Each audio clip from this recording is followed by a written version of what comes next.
Well, good morning, everyone. I am so excited to have all of you on that are plugging in today live, and then those that will be listening later on today. We've got a full agenda of items, and I just want to say that as President and CEO for the Corona Chamber, we are very focused on helping each and every one of you succeed when it comes to legislative issues. We are your advocacy outreach. I did want to share that it's been stated many times over that if you are not at the table, you're probably on the menu. And what that means simply is that we want to be your eyes and ears to what's going on in Sacramento, what's going on in Riverside County, what's going on in Corona, and what's going on federally. And with that, we put together annually a platform that we can email out to you if you don't have the platform already, but it's got several different points of interest that our board has reviewed and said, yes, this group can go ahead and take action and do things on those items.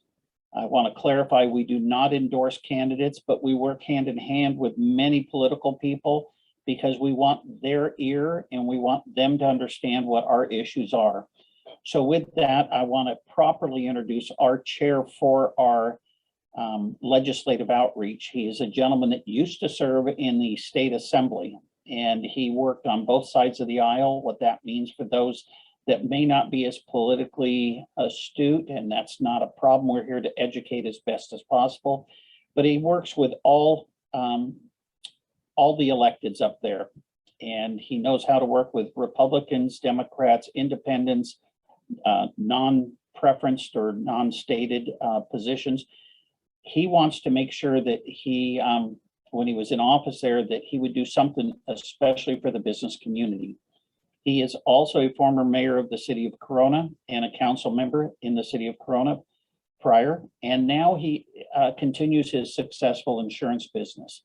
So he's someone that totally understands what it takes to run an operation, and because of his profession, he works with a lot of businesses, large and small, and he sees their struggles and he understands those things and he can relate that to our electeds, and he's an awesome individual. Please welcome the chairman for our advocacy, Mr. Jeff Gibson. I'm sorry, Jeff Miller. So sorry, got the wrong Jeffs.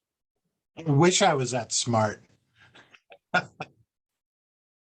Okay, thank you, Bobby. Good morning, everybody. Hope everybody's doing well. I'm excited to get into this week's legislative action issues in light of what's going on overseas. Unfortunately, we have that as a backdrop of all the great things, freedoms we have here in the United States, and safety that we have here in the United States. So say a prayer for those folks in Ukraine. Say a prayer for those folks in Russia. Those people don't approve of this, and be very grateful. I'm very grateful for what I have here in the United States. So with that, I'd like to thank Turf Revolution for being our sponsor today. Turf Rev invites you to redefine outdoor living and join the movement to maintain free artificial grass. Enjoy all the benefits of artificial lawns with water savings and low maintenance, bug control, and lasting greenness. The transition from grass to artificial turf is simple and cheaper than you might think. Thank you, Turf Rev, for sponsoring today's event. With that, I'll get off the agenda a little bit after the next. Actually, I'd like to go to Paul Bender, if you don't mind me putting you on the spot, our chair of the board. Thanks for jumping on. Anything you want to share with anybody? You are putting me on the spot. I just wanted to, but thank you. You're always very kind. I just wanted to, I know we're going to get announcements about upcoming events from the staff shortly. I just wanted to encourage all our members and everybody on the call to take advantage of our joint force and our community as businesses and as not just obviously for-profit businesses, but as non-profits, as organizations, because we all contribute to building a strong and successful community. I've been going out and about visiting our clients, and I mean, we cannot underestimate, we talk about it a lot, how difficult it is to keep our doors open through successive challenges, not only with COVID, but only just the realities of opening and keeping a business in California. And so the best way of coping with that helped me as a very naive business owner back in the day was joining the chamber and taking advantage of the education and the information and just the community to help me navigate just being able to stay in business, but then eventually being able to thrive in business too. So thank you, Jeff. I encourage us all to use each other as support and as a resource. And thank you all for your contributions to the chamber and membership. Thank you, Paul Bender. Thank you for serving as our chair. And with that, I'd like to turn it over to Stephanie for announcements. Thank you. Thank you so much, Jeff, and good morning, everybody. Give me just 1 second. Okay, so a couple of things we wanted to share with you today. Later this afternoon at 1 o'clock is our final webinar in the Live Work Corona webinar series that we've partnered with the City of Corona and Grow with Google on. Today, we're going to be talking about working remotely and the tools that Google has available to help have a successful remote work experience and how to keep your teams connected, even though this is a technology that a lot of us have become familiar with over the last couple of years.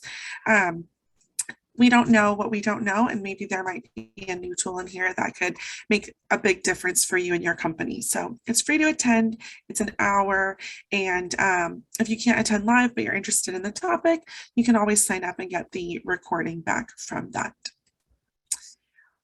Coming up in just a little over a week, we have our Corona Night with the Angels versus Dodgers.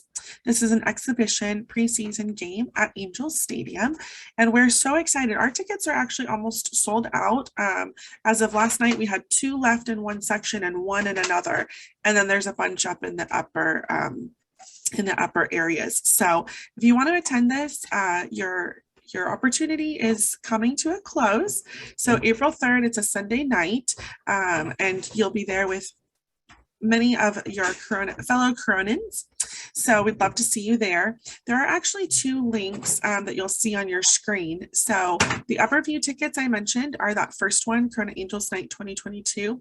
And then we also have some field level seats. We have about 10, maybe a little less than 10 left on the field section. So whether you want to be close or you want to be up in the nosebleeds enjoying a hot dog and beer, we've got you covered. And the last thing I wanted to share with you today, many of you on the call were at our Good Morning Corona event last week. Thank you for joining us for our special St. Patrick's Day State of the County edition. Next month, we're going to be hosting Mayor Wes Speak from the City of Corona, and he will be giving the State of the City address. This talk that he's giving is specifically focused and geared towards the business community, and he'll have live Q&A there as well. So we're excited to welcome him. We encourage you to get your tickets early. We sold out of exhibitor tables last month, and we sold out of seats. So if you're thinking about attending, now's the time to get it. You have a discount not only on your ticket, but sponsorship opportunities are open, and we also have a promo going on right now. So if you sign up to be a sponsor, an exhibitor, or just get your ticket, we are giving away a couple of those field level tickets for the Angels game that I mentioned, and that goes through this Monday. So any questions I'm happy to answer. Just go ahead and put them in the chat and we'll have a little convo, and hope you all have a wonderful day. Can't wait to hear what Jeff's going to talk about. And I'd now like to turn it over to my colleague, Robert Yanez. Thank you so much, Stephanie, and thank you all for being on the call today. We really appreciate all of you, and I'd like to encourage you, if you are a first-time person here on the call, reach out to myself. I'd love to tell you about some of our amazing benefits at our nationally award-winning chamber here. And also, if you are a current member and you have some vendors or anybody that you think might be a perfect fit with the chamber, or just might want to know some more information about the chamber, please have them reach out to me here at the chamber, and I'd love to assist them. And I will turn it over to our marketing and sponsorship specialist, Tammy. Thank you so much, Robert. And we're excited that you're here, and we're excited that you're part of the chamber. And we do have some really affordable ways to help get your business out there and help you grow. Of course, our events, we love to have you sponsor and be an exhibitor at those. We do have our Good Morning Corona coming up. We do have our golf tournament.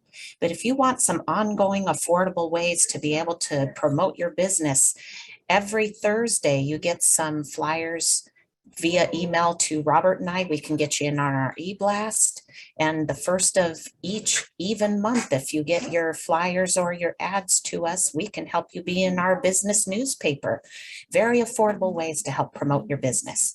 And we thank you so much for being part of the chamber. You are what makes us successful, and we love being partners with you. Thank you. And back to you, Jeff. Tammy, I just thank you, Stephanie, and thank you, Robert. I just want to make a note here. I want to make a note of the chamber staff. The work and the effort you put into that last Good Morning Corona was just outstanding. And for those of us that know what it takes to put an event together like this, we know how much hard work is done behind the scenes. And it was just, you did a fabulous job. You always do a fabulous job, but last week was special.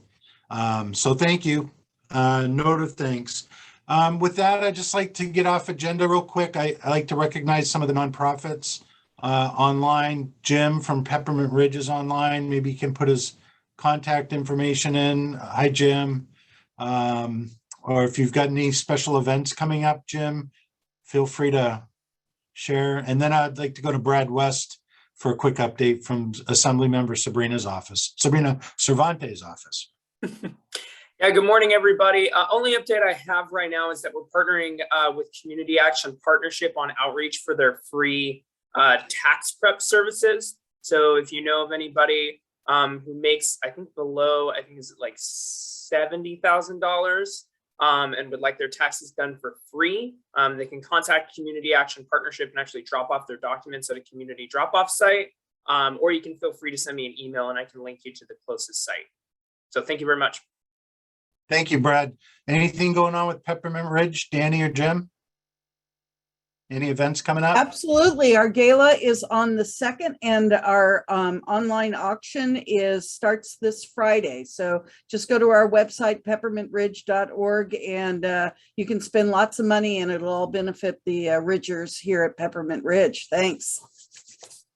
Thank you. Go ahead and put some information in the chat so people actually have a place, they know where to go. So thank you for jumping on the call. With that, I'd like to introduce Jeff Gibson, our consultant. And Jeff, like us, a small business owner.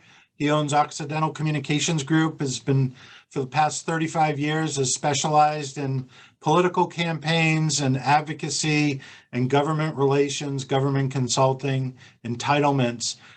He specializes in areas of the environment and housing and transportation. And so with that, I'd like to introduce Jeff Gibson for a quick update from him. Jeff. Thank you, Jeff. I appreciate that. So jumping right into this, we've got two bills that we're taking a position on, and then I wanted to get into single payer healthcare because some news is broken on that. The first bill that we are supporting is SB 1262 by Senator Stephen Bradford, a Democrat from Los Angeles. And it gets into background checks. The traditional way, and a lot of you have contracts, you have required human resources background checks. A recent judicial decision stripped the ability of the state background check system to basically use any sort of demographic or personal information for the to search the database, and so therefore it has rendered the database useless. So this bill is a fix of that. As we know, with the separation of powers, from time to time, you will have a judge that looks at the law, decides that it is unclear or that it is achieving something that it didn't intend to achieve. And basically, this is a very part of a healthy system, but it's very required. And it's neat that we have a healthy system. But if you are running a adult care facility, for instance, and you need to do a criminal background check on a new employee, you need that system to work. And so it's extremely important to us that SB 1262 get passed and passed quickly. The second bill is AB 2095, and this is by Assemblymember Ash Kalra of Democrat from San Jose. And this creates this assembly member has been trying to create a system ostensibly for major employers. But as anyone on this call knows, the definition of major employers once a bill gets passed, and as Governor Jerry Brown has outlined at the speech that we will be attending, which is known as the Sacramento Host Breakfast, where Sacramento hosts all of the countries of the world that have delegations in San Francisco or Los Angeles, about 115 different countries. As Jerry Brown once said, the easiest way to get a bill passed is to figure out the 1% that this could affect and get the 99% to gang up on the 1%. And this bill is essentially doing that. It's saying that what the state would be able to do is that regulators could come up with a number of different criteria that did not pass the legislature. So they've never come up for any sort of public hearing. They've not come before any elected official. Or in certain cases, the legislature has specifically said that no, they don't want this to be a policy. Well, the state would run out and have HR departments for major employers submit information on whether or not they were voluntarily enacting policies which had not been passed or considered by the state.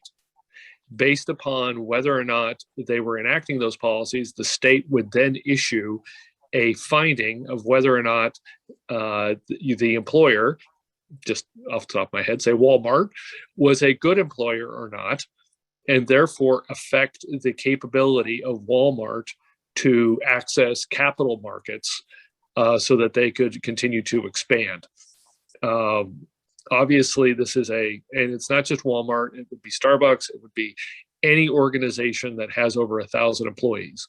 As we've seen again and again and again and again and again, when the state legislature decides, or a regulator decides, or a court decides that something is operative for one employer in the state of California, it's operative for all employers.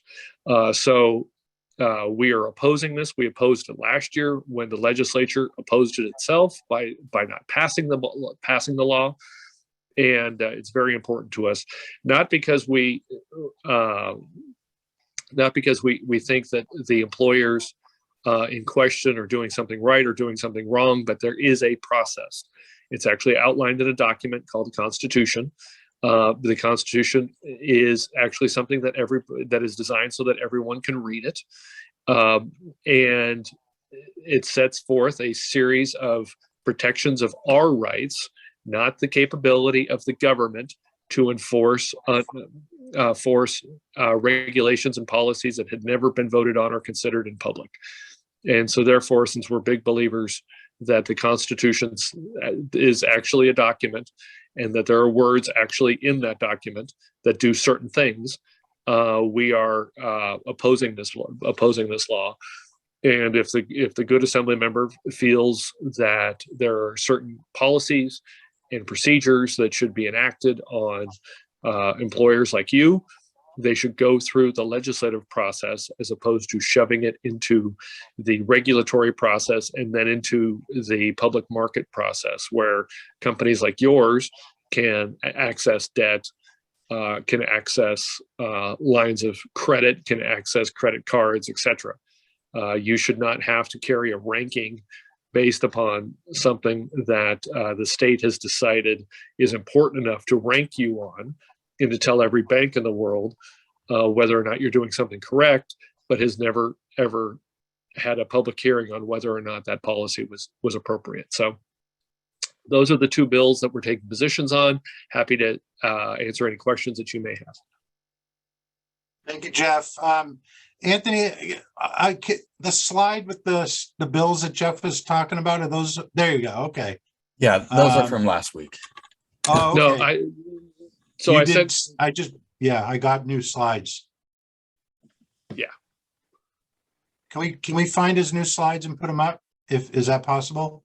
I do believe the slides that I received earlier, they were these slides. Okay. Okay, well then just take them down. That's fine. We can go through it. So, Yeah. and that, Okay.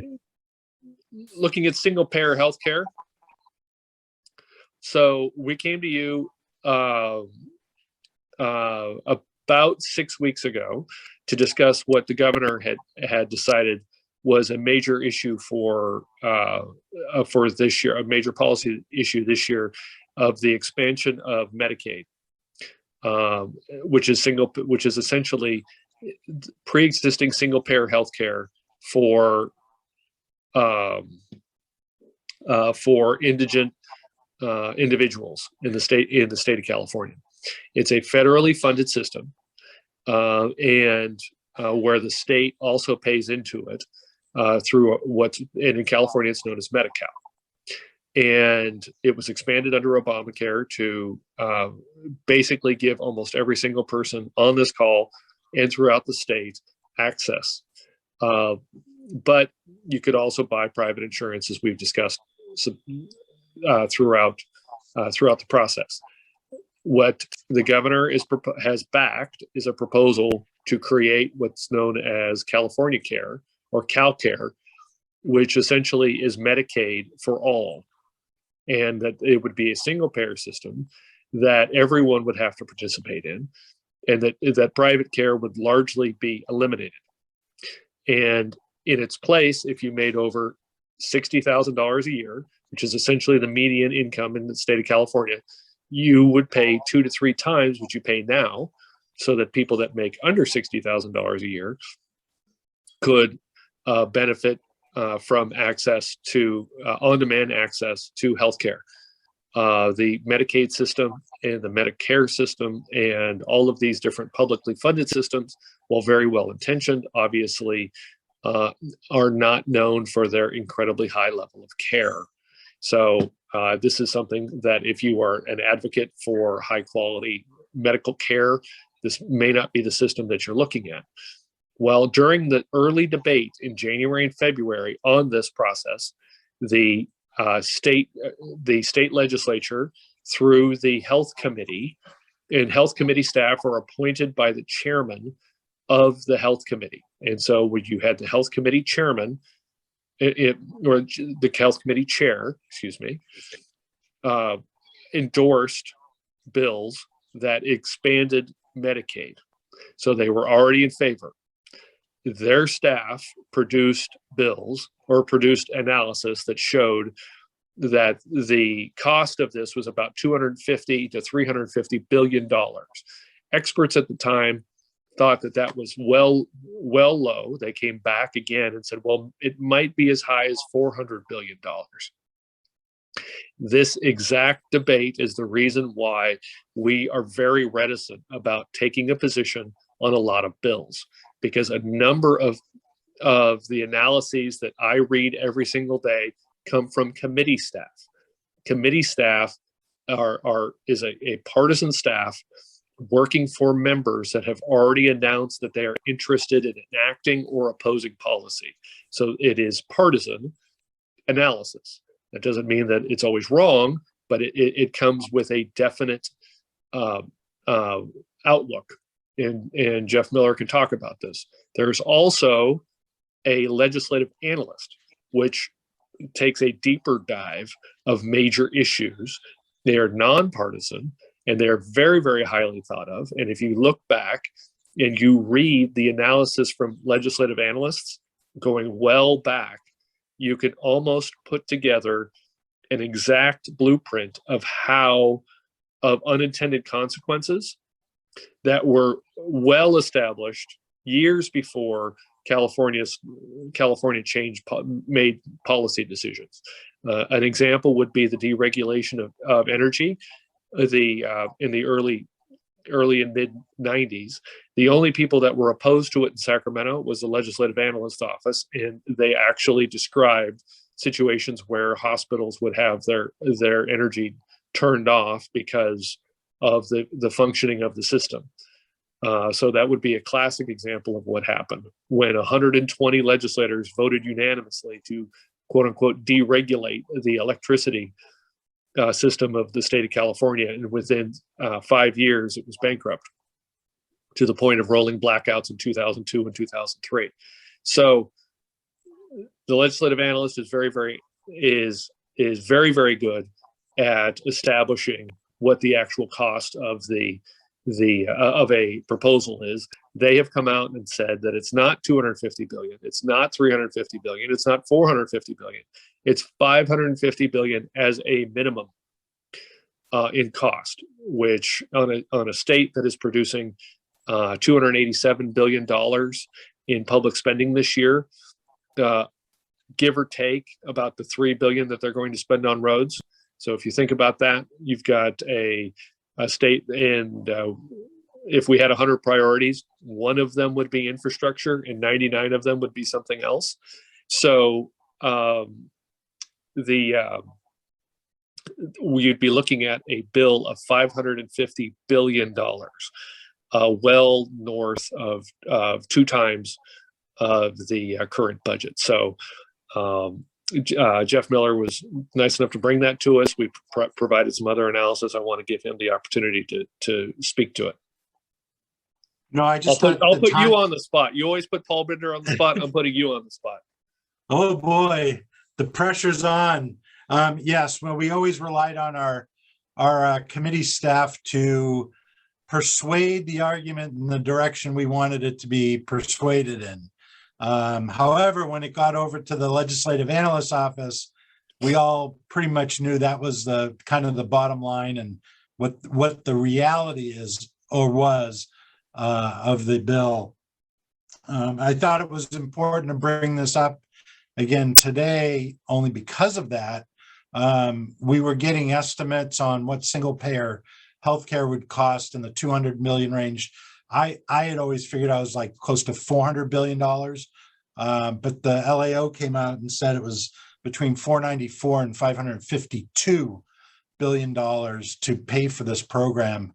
And so that obviously is a concern to us, not only from the standpoint of access to medical care and quality health care, but how we're going to pay for that and what does that mean on our taxes and how's the funding source going to be. So that's just really my 2 cents on that. Obviously, it affects my business in a drastic way. It affects many businesses, doctors, hospitals. A lot of folks are going to have a lot to say about it if it moves forward. And it's obvious from Jeff's presentation last week, it's a priority of the governor. So this is something we're going to really keep looking at very closely this year and give you updates on it this year. So with that, are there any questions of Jeff? There are no questions in the chat. Boy, Jeff, you did a good job. At the end of silence. Thank you. Thanks so much. I do want to just recognize a few folks that are on the call. I might throw it over to Sam or Linda to see if there's anything they want to provide from the Corona Regional Medical Center. I think you guys have an open house coming up. Maybe I'm wrong. But before that, I'd like to thank Annette Dumont from the Riverside County Office of Education, Jason Scott, former Corona City Council member and mayor, Brad West from Assembly Member Sabrina Cervantes' office, and Monica Green, president of Norco College. And with that, I guess I'm putting Sam or Linda on the spot, but if they don't jump in, that's okay. I'll jump We'll in, go- Jeff. I would love to just go a little further on our open house that we're having on Friday, April 8th. And we welcome all of the participants of the Legislative Action Team to join us. We're actually going to have our Da Vinci robot available, and people can not only see it and touch it, but actually use it. And it's a breakfast meeting from 7:30 to 8:30 in our conference center at the corner of 9th and Bell.